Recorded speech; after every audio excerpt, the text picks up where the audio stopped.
কেউ চাইলেই তার ইচ্ছে মতো আইন প্রণয়ন করতে পারবে না, যেখানে জনগণের প্রতিনিধিত্বকে কেউ অস্বীকার করতে পারবে না।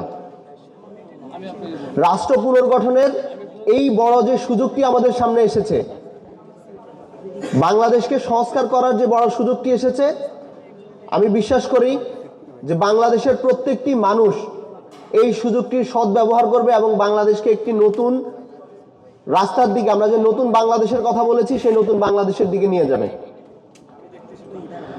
এই স্বপ্ন এবং এই বাস্তবতারকে পাশে রেখে আজকে আমরা একটি নতুন যে বাংলাদেশ স্বপ্ন দেখি, তার পাশাপাশি আজকে একটি হতাশার কথা বলি।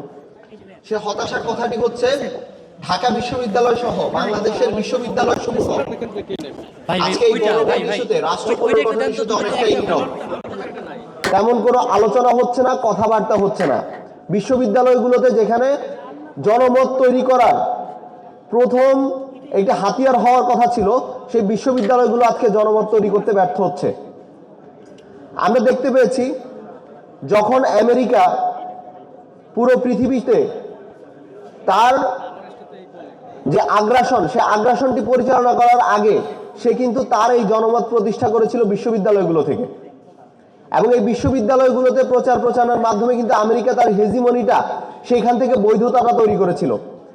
আমরা দেখতে পারি যে আমাদের প্রথম সারির বিশ্ববিদ্যালয়গুলোতে নির্বাচিত ছাত্র সংসদ থাকার পরেও, আমরা আমাদের প্রতিনিধিত্ব থাকার পরেও আমরা সেই জনমতটি তৈরি করতে পারছি না।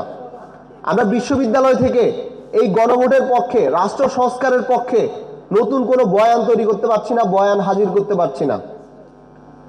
আমরা প্রত্যাশা করব রাষ্ট্রকল্পের এই ধরনের প্রোগ্রামগুলো ভবিষ্যতেও জারি থাকবে এবং এর মাধ্যমে আমরা বিশ্ববিদ্যালয়গুলোকে বাংলাদেশকে রাষ্ট্র হিসেবে পুনর্গঠনের জন্য, বাংলাদেশের মানুষদেরকে রাজনৈতিক হিসেবে গড়ে তোলার জন্য, বাংলাদেশের মানুষদেরকে নাগরিক হিসেবে গড়ে তোলার জন্য যে জনমত, যে বয়ান, যে ন্যারেটিভ তৈরি করা লাগবে, সেটি বিশ্ববিদ্যালয়গুলো থেকে আমরা হাজির করতে পারবো, বিশ্ববিদ্যালয়গুলো থেকে আমরা তৈরি করতে পারবো।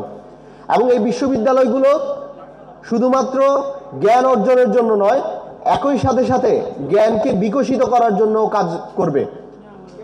এবং এই বিশ্ববিদ্যালয়গুলো সত্যিকার অর্থে বাংলাদেশের প্রতিনিধিত্ব করবে, বাংলাদেশের মানুষকে প্রতিনিধিত্ব করবে, বাংলাদেশের সংস্কৃতিকে প্রতিনিধিত্ব করবে, আমাদের যে দেশের ক্রাইসিসগুলো আছে সেই ক্রাইসিসগুলোর প্রতিনিধিত্ব করবে, যাতে সেই ক্রাইসিসগুলো আমরা সমাধান করতে পারি। এই প্রত্যাশা রেখে আমি আমার বক্তব্য শেষ করছি। ইনকিলাব জিন্দাবাদ।